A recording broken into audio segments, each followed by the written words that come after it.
नमस्कार, स्वागत है आप सभी का। मैं आपके साथ प्रियंका राय। मंचलों की दुनिया में बेटियां जब शिकार बनने लगे तो कैसे ये मान ले कि सुरक्षित हैं हम। हैवानियत कभी ये देखकर नहीं आती कि वो किसे निगल रही है, वो देखती है तो बस अपनी इच्छा, जिसके बाद उसका शिकार हुए लोग अपनी जिंदगी खो बैठते हैं। राजस्थान में ऐसी घटनाएं हर रोज तूल पकड़ रही हैं। कभी कोई बेटी इसकी शिकार हो रही है तो कहीं कोई मासूम। ये सिसकियां किसी को सुनाई क्यों नहीं देती। मौत अगर किसी बीमारी या नॉर्मल एक्सीडेंट से हो तो आज नहीं तो कल घाव भर जाते हैं, लेकिन मौत का कारण जब ऐसा जघन्य हो तो सवाल सत्ता से लेकर सुरक्षा पर उठने लगते हैं। अगर ऐसी घटनाओं पर तत्काल एक्शन लिए जाते हैं, इसके बावजूद भी कैसे हो रहा है मंचलों की मनमानी बढ़ती जा रही है। इसी मुद्दे को लेकर देखिए हमारा खास प्रोग्राम मंचलों से मुक्ति कब।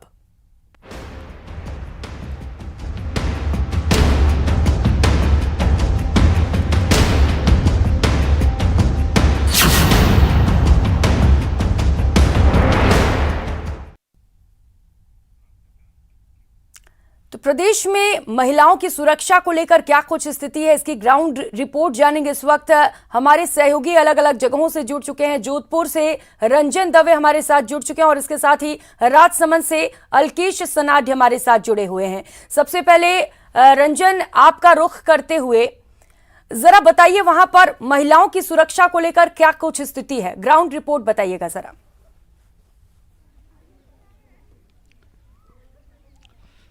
जी प्रियंका, बात करूंगा अगर महिलाओं की सुरक्षा को लेकर के उनके साथ जुड़े हुए छेड़छाड़ संबंधी मामलों में, तो अगर पिछले 2 महीनों की बात करूं तो 60 दिन में 30 ऐसे मामले हैं जो सामने आए। यानी कि अगर हर अल्टरनेट डे एक मामला ऐसा दर्ज होता है जिसमें कि महिला के साथ, कॉलेज जाती हुई युवती के साथ छेड़छाड़ की बात सामने आती है। इसके अलावा एक ग्रुप और भी है जहां घरेलू हिंसा की बात की जाए तो घरेलू हिंसा के मामले भी लगातार बढ़ रहे हैं। उसके अलावा चेन स्नैचिंग, लूटपाट और पारिवारिक कलह भी ऐसे मामले हैं जिसको लेकर के महिलाओं में कहीं ना कहीं असुरक्षा की भावना है। जोधपुर इससे अछूता नहीं है, क्योंकि लगातार जिस तरीके से शहर का स्वरूप बदल रहा है, शहर जिस तरीके से विस्तार अपने आप का स्वरूप बदल रहा है, उसी तरीके से यहाँ मामले और इस तरीके की जो हिंसा या जिस तरीके की ये मंचलों की जो आदतें हैं वे भी यहाँ कहीं ना कहीं देखने को मिलती है। मैं इस समय यहाँ एक स्पोर्ट्स कॉम्प्लेक्स है, गौशाला मैदान, वहाँ मौजूद हूँ, जहाँ बड़ी संख्या में महिलाओं का, बड़ी संख्या में खिलाड़ियों का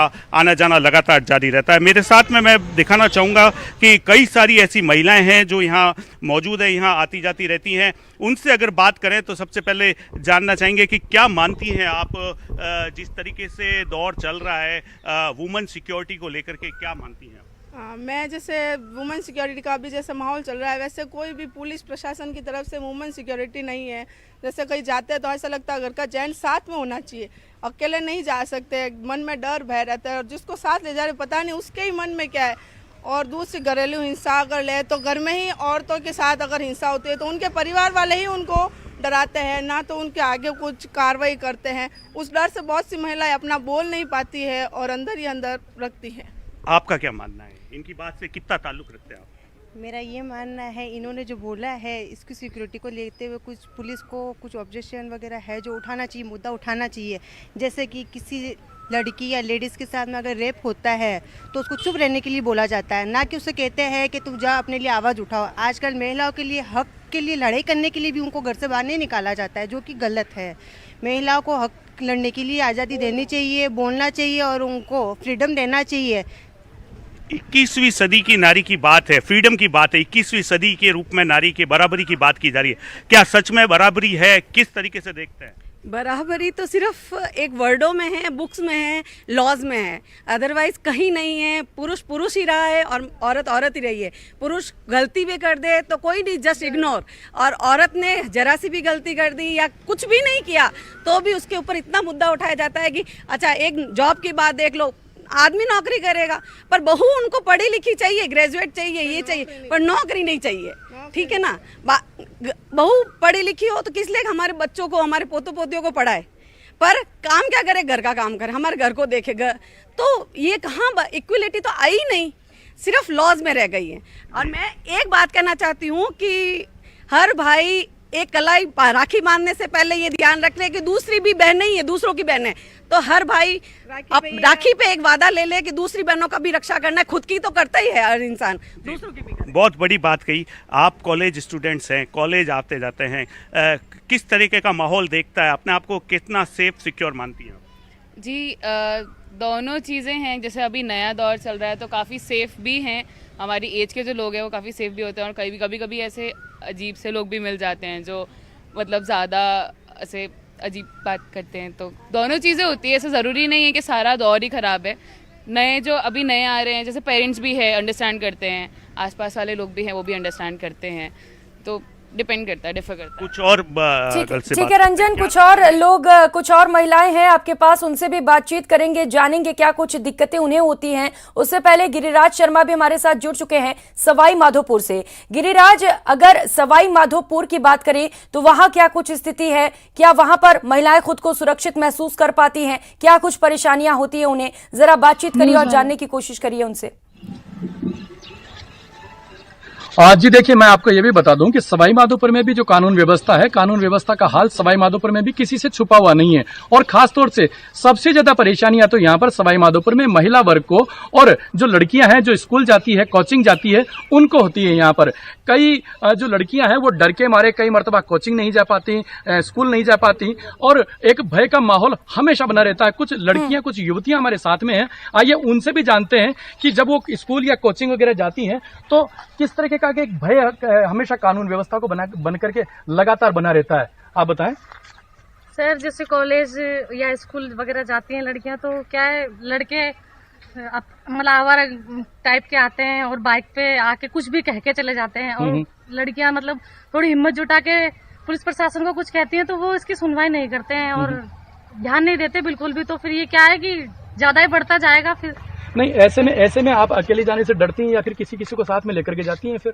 अब सर स्कूल कॉलेज में किसको साथ लेकर जाएंगे? हर जगह पे तो माँ बाप या भाई बहन साथ जा नहीं सकते। अब स्कूल में इनमें तो अकेले जाना पड़ेगा ना। आप बताएं कि आप भी एक पढ़ने वाली, एक कॉलेज के अंदर जाने वाली एक लड़की हैं, किस तरीके की परेशानियां आपको महसूस होती है? कई बार ऐसा होता है कि हम लोग जा रहे हैं और बहुत सारे लड़के हैं अपनी तरह से स्टंट दिखा रहे हैं, कुछ अलग एक्टिविटीज कर रहे हैं जो उनको ऐसा लगता है कि वो हम लोगों को इम्प्रेस कर सकते हैं, लेकिन ऐसा पॉसिबल नहीं है, क्योंकि उनकी इस हरकत से उनको नहीं पता लेकिन दूसरों को बहुत परेशानी होती है। इस बारे में हम कई बार अपने पेरेंट्स से डिस्कस करते हैं, अपने फैमिली वालों से, ब्रदर्स वगैरह से, लेकिन ज़्यादातर कोई एक्शन निकलता नहीं है, क्योंकि सब लोग यही कहते हैं बदनामी होगी। पुलिस के पास जाते हैं, पुलिस बोलती है हाँ ठीक है। कई बार ऐसा होता है सड़क पे पुलिस खड़ी है, उसके बाद भी लड़के छेड़ के जा रहे हैं, लेकिन उसका भी कोई मैटर नहीं निकलता, क्योंकि पुलिस खुद उनके साथ जुड़ी हुई होती है। और राजस्थान में सबसे बुरी हालत है लड़कियों को लेकर। आप चाहे तो डेटा निकाल के देख सकते हैं, सबसे ज्यादा जो अगर ऐसे केसेस आए हैं तो वो राजस्थान में ही आए हैं। तो सबसे जो खराब कंडीशन है वो मैं मानती हूँ कि राजस्थान में ही है। सवाई माधोपुर में भी कई बार ऐसी घटनाएं हो गई। सवाई माधोपुर में भी कई लड़कियों के साथ में कई बार छीना झपटी होती है, छेड़छाड़ होती है, पुलिस से गुहार भी करती है। तो आप क्या मानती है, क्या इस तरीके से मतलब पुलिस पूरी तरीके से कानून व्यवस्था को लेकर के और महिलाओं को सुरक्षा को लेकर के इसके प्रति गंभीर नहीं है? कहीं बिल्कुल भी नहीं है, क्योंकि यहाँ पे कुछ ऐसा हमको देखने को ही नहीं मिलता है कि पुलिस बिल्कुल भी इन्वॉल्व होती है किसी भी चीज में। वो बिल्कुल हमेशा पल्ला झाड़ लेती है कि हम लोगों को कुछ नहीं करना है, कंप्लेंट लिख देगी, वो एफआईआर दर्ज करा देगी या फिर वो भेज देगी, लेकिन एफआईआर के बाद उनका कोई एक्शन नहीं होता है। वो बिल्कुल भी इस चीज के लिए रिस्पॉन्सिबल नहीं है कि आप लोगों की सेफ्टी हमारी सेफ्टी भी होती है। हमारे भी घर में बहन बेटियां वगैरह जो भी है वो लोग रहते हैं, उन लोगों को सिर्फ अपने हमसे मतलब है, अपने आएंगे, थोड़ी बहुत फॉर्मेलिटीज जो वो करते हैं वो करके फिर वो चले जाएंगे। कई ग्रामीण क्षेत्र से जो लड़कियां आती हैं उनको तो ज्यादा परेशानी है, क्योंकि बड़ी मुश्किल से तो ग्रामीण क्षेत्र से निकल कर शहरी क्षेत्र में आती हैं। और ऐसे में कई ऐसे उदाहरण भी हमने देखे कि कई ऐसे उदाहरण आपके सामने भी आए होंगे जहां पर लड़कियों को पढ़ाई तक छोड़नी पड़ी हो, अपने भविष्य से भी जो एक समझौता करना पड़ा हो। बिल्कुल ऐसा होता है बहुत बार, क्योंकि जो गांव से जो लड़कियां आती है वो पहले तो अपने हॉस्टल या कुछ भी ढूंढती है, तो वहां पे भी उन लोगों को ये चीज सफर करनी पड़ती है। कहीं पे भी वो जा रही है तो जैसे एक नया माहौल क्रिएट होता है, तो वहां पे वो लड़कों के साथ सफर करती है, क्योंकि वो एक तो अकेली होती है, पेरेंट्स कोई होता नहीं है, दूसरी बात है उनके साथ कोई खड़ा होने वाला नहीं होता कि जिससे वो अपनी बातें शेयर कर सके, किसी के साथ स्टैंड ले सके। तो वो एक तरह से दबके रह जाती है पूरी तरीके से, क्योंकि उनको पता होता है कि कोई उनका सपोर्ट नहीं करेगा, चाहे वो फैमिली हो, चाहे फ्रेंड्स हो, चाहे फिर कोई और भी हो। सब लोग यही बोलेंगे कि ये बात यहीं पे खत्म हो जाए तो ज्यादा बेटर है। आप क्या मानती हैं इसके अंदर के ऐसी परेशानियां होती है कई बार? होती है सर। अब जब मतलब सबसे बड़ा सहारा पुलिस का ही है, वही लोग अब हमारा साथ नहीं देंगे, प्रशासन ही साथ नहीं देगा तो फिर कौन साथ देगा? भाई माँ बाप भी तो यही कहते हैं हमारे कि भाई कुल मिलाकर पुलिस की चलो। कार्यशैली पर यहाँ सवाल खड़े किए जा रहे हैं क्योंकि लोगों का कहना है कि पुलिस समय रहते एक्शन नहीं लेती है। अल्केश सनाड हमारे साथ लगातार जुड़े हुए हैं राजसमंद से। अल्केश, अगर राजसमंद पर नजर डाले तो वहां क्या कुछ स्थिति है? क्या वहां पर जो महिलाएं हैं वो खुद को सेफ महसूस कर पाती हैं?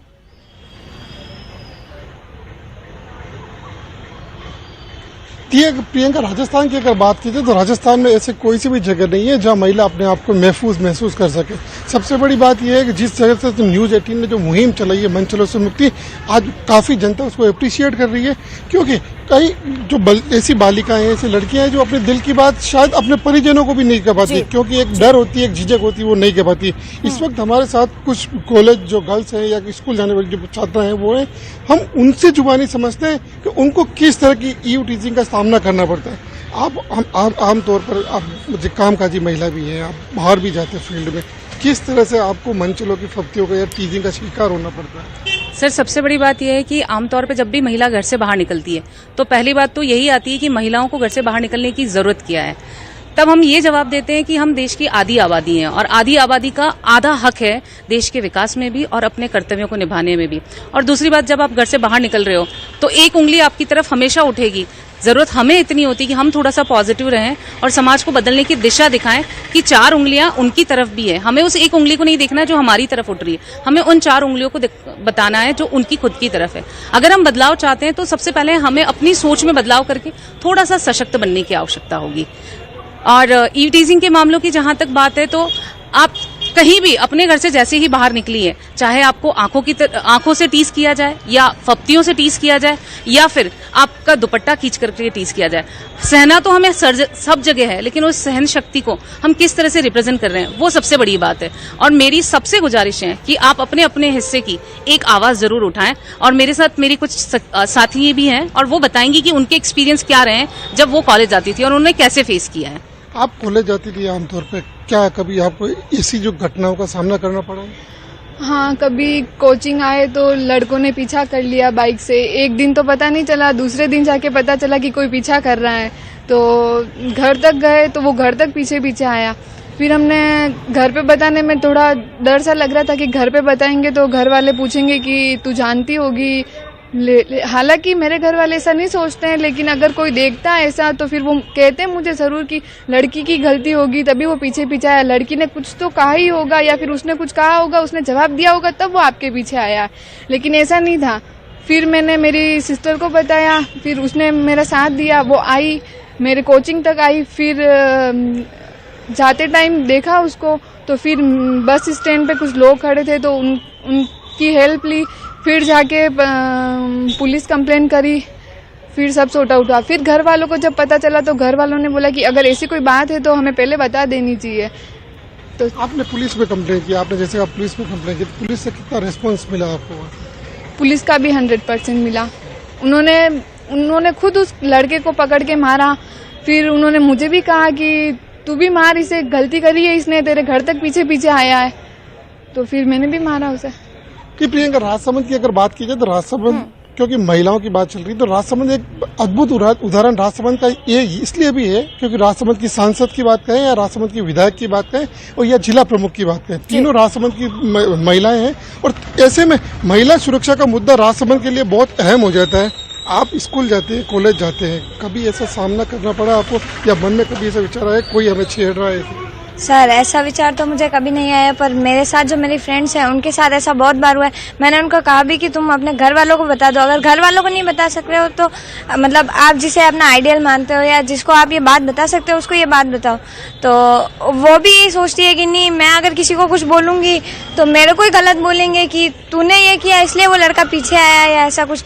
तो मेरे साथ भी ऐसा बहुत बार हुआ कि मैंने मेरी फ्रेंड को समझाया कि नहीं, आपको घर वालों को भी बताना चाहिए और साथ में अपने जो बड़े हैं उनको आप एक बार बता के और सख्त कार्रवाई करो इस पे, ताकि आगे और किसी को ये सब फेस ना करना पड़े। अल्केश, एक समस्या और भी नजर आ रही है लड़कियां घर पर भी बताने में झिझकती हैं क्योंकि उन्हें लगता है कहीं उन्हीं के ऊपर लोग ना देखने लग जाएं, उन्हीं को गलत ना समझने लग जाएं, उन्हीं के ऊपर इल्जाम ना लग जाएं। ये भी एक बड़ी बात होती है। रंजन लगातार हमारे साथ जुड़े हुए हैं। रंजन, जरा और लोगों से बातचीत करिए और ये जानने की कोशिश करिए कि जब उनके साथ इस तरीके के वारदात होते हैं तो क्या पुलिस एक्शन लेती है, क्या पुलिस के गश्ती दल वहां पर मौजूद होती है, कभी गश्ती की जाती है वहां पर? जानिए जरा। जी प्रियंका, बिल्कुल मैं बात करूंगा। जिस तरीके से बात चल रही है, टीजिंग की बात है। आप अभिभावक भी हैं, कहीं ना कहीं गृहिणी भी हैं, महिला भी हैं। क्या कभी ऐसी घटना आपके साथ हुई है, किसी परिचित के साथ हुई है, और यदि हुई है तो फिर आपने किस तरीके से रिएक्ट किया? हमारा समाज शुरू से ही पुरुष प्रधान समाज माना जा रहा है इंडियन सोसाइटी के अंदर। तो पुरुष प्रधान समाज माना जा रहा है तो पुरुषों का ये दायित्व है कि हमारी जो घर की महिलाएं हैं उनको यथा योग्य स्थान दिया जाए, उनके जो अधिकार हैं वो दिए जाएं उनको, और जो उनके राइट्स और ड्यूटीज़ हैं वो अच्छी तरह से कंफर्म करी जाएं। और अपने ही घर की महिला नहीं, अपनी की सिस्टर और अपनी जो डॉटर हैं उनके घर पे भी जाके उनको राइट्स और उनके जो अधिकार हैं उनकी भी उनको भी उनके लिए भी काम किया जाए। और सोसाइटी के अंदर जितनी भी महिलाएं उनके राइट्स के लिए भी काम करना चाहिए। हर पुरुष का एक ये दायित्व है। अधिकारों की बात कर रही है, कितना इत्तेफाक रखती है? क्या आप मानती हैं कि कहीं ना कहीं कमी है, रह रही है? कमी तो रह ही रही है। तभी अपन शादी होने के बाद अपन ससुराल जाते हैं तो अपने पहनावे पे भी हो जाता है, साड़ी पहननी है, सूट नहीं पहन सकते, जीन्स नहीं पहन सकते। तो लेडीज़ को भी सब अधिकार होने चाहिए। आप अपनी मर्जी से जो चाहो वो पहन सको, जो चाहो वो कर सको। अब बच्चों का है तो बाहर जाना है तो सब माताओं को ही देखना पड़ता है कि बाहर जाना है हमारे को, बच्चों को शिक्षा के लिए करना है तो सब मदर्स को ही लेना पड़ता है डिसीज़न। पेरेंट्स तो जो मेल होता है वो तो कैंडिडेट काम पे चला जाता है, लेडीज़ को ही सब काम करना पड़ता है। ये पुलिस की भूमिका, इस सब मामला जो ये विषय है, इस सारे मामले में पुलिस को लेकर के क्या मत रखती है? पुलिस कहीं ना कहीं है और कहीं नहीं है, क्योंकि पुलिस हर जगह पहुंच नहीं सकती है। इतनी बड़ी दुनिया है तो कहाँ कहाँ पुलिस रहेगी। तो मेरा मानना है कि हर माँ को जैसे अपनी छोटी बच्ची से वो स्टार्टिंग से उनको सिखाते हैं कि बच्चा ऐसे रहना है, इस तरीके से बात करना है, आप लड़की हो, तो इसी तरह हर माँ अपने बेटे को भी सिखाए कि इस तरीके से आप लेडीज़ का सम्मान करो, लड़की को बराबरी दो, उनका साथ निभाओ, ना कि उनकी इंसल्ट करो या उन्हें कुछ पीछे की तरफ खींचो। लड़का और लड़की सब बराबर है, तो वो एक माँ का दायित्व है कि वो स्टार्टिंग से बच्चे को सिखाए। टीजिंग के मामले में, छेड़खानी के मामले में क्या मानती हैं? सर, छेड़खानी के मामले में ये है कि हमें खुद को स्ट्रांग होना चाहिए, क्योंकि हर जगह हमारी सुविधा के लिए कोई खड़ा नहीं हो सकता है। इसलिए जहाँ तक मेरी सोच है कि हमें अपने बच्चों को स्ट्रांग करना चाहिए, हमें खुद को भी स्ट्रांग होना चाहिए। सेल्फ डिफेंस की बात कर रही हैं कि हमें खुद को मजबूत होना चाहिए, कैसे होंगे आप? सेल्फ डिफेंस तो इसलिए ज़रूरी इसलिए है क्योंकि ना आज एक दिन की लड़की से लेकर 80 साल की औरत तक कोई सेफ नहीं है, चाहे घर में हो चाहे बाहर हो। पुलिस तो बाहर तो सुरक्षा दे देगी, घर में तो सिर्फ दबाया जाता है ना। और यहाँ पे एक भी लेडीज़ नहीं है जो इन सब चीज़ों से गुजरी नहीं हो, क्योंकि सबकी एज ये आई हुई और पीछे से वो सारा कुछ हुआ है और किसी को बताने नहीं दिया गया। जी, किसी को बताने नहीं दिया गया, क्या मानेंगी आप? ऐसा नहीं है कि बताने नहीं दिया गया, हर एक को छूट मिलती है और बोला भी जाता है। और ये नहीं है कि लेडीज़ हर जगह अनसेफ है। मैं खुद 15 साल हो गए मैं कॉर्पोरेट सेक्टर में जॉब करती हूँ। सुबह 9 बजे जाती हूँ, शाम को 7 बजे आती हूँ। वहाँ पे भी जेंट्स होते हैं, जेंट्स के साथ में रह के पूरा दिन काम करना होता है। और हर जेंट्स बदमाश नहीं होते या हर एक की मेंटलिटी ख़राब नहीं होती है। और रही बात छेड़खानी की, अगर छेड़खानी अगर कोई करता है तो इतना कॉमन सेंस हमारे अंदर भी होता है कि अगर कोई गलत वर्ड बोल रहा है तो आप उसको वहीं पे रोक दो। अगर आप खुद उसको हिंट दोगे तो वही आगे बढ़ेंगे। तो देखिए प्रियंका, जिस तरीके की बात अगर की जाए तो लगातार मिलीजुली प्रतिक्रिया देखने को मिली है और लगातार महिलाएं जी हैं, बिल्कुल रंजन, मिलीजुली प्रक्रिया देखने को मिली है। और ये भी देखने को मिला कि लड़कियां घर पे भी बताने में डरती हैं और कहीं ना कहीं एक अवेयरनेस की भी कमी होती है। गिरिराज, जरा लोगों से बातचीत करिए और ये जानने की कोशिश करिए कि क्या वो अवेयर्ड हैं, क्या उन्हें ये पता है कि उनका क्या हक है, वो सुरक्षा के लिए जो भी चीजें बनाई गई हैं, कानून है, क्या उसे लेकर जागरूक है वहां पर?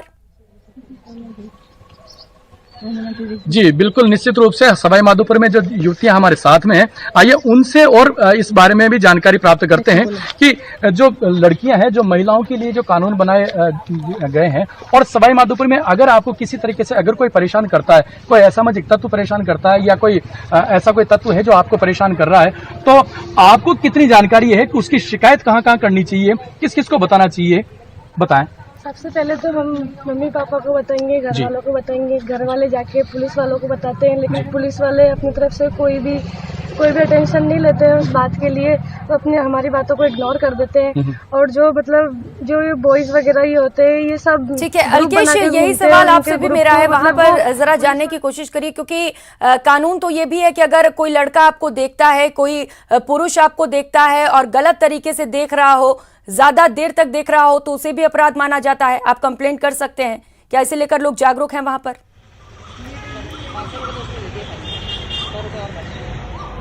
जी बिल्कुल सही बात है। अगर ये बिल्कुल आपका कहना एकदम वाजिब है।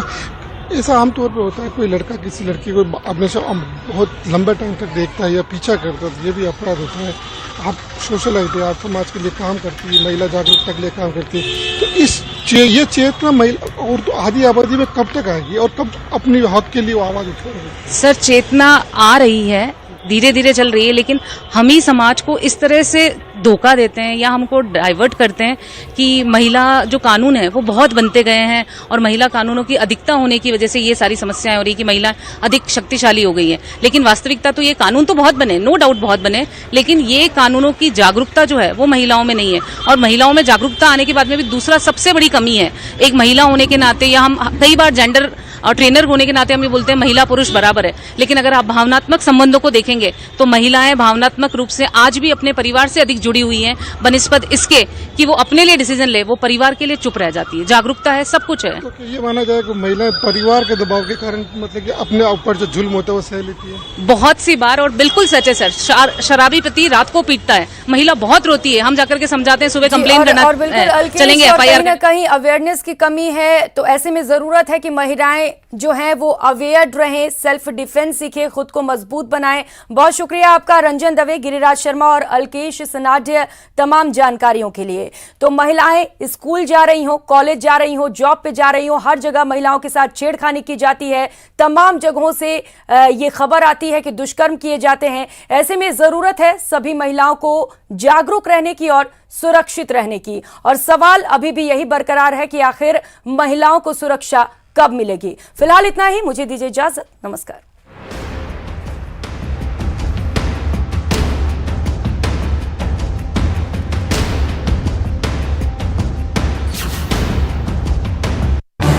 इस न्यूज हेडलाइन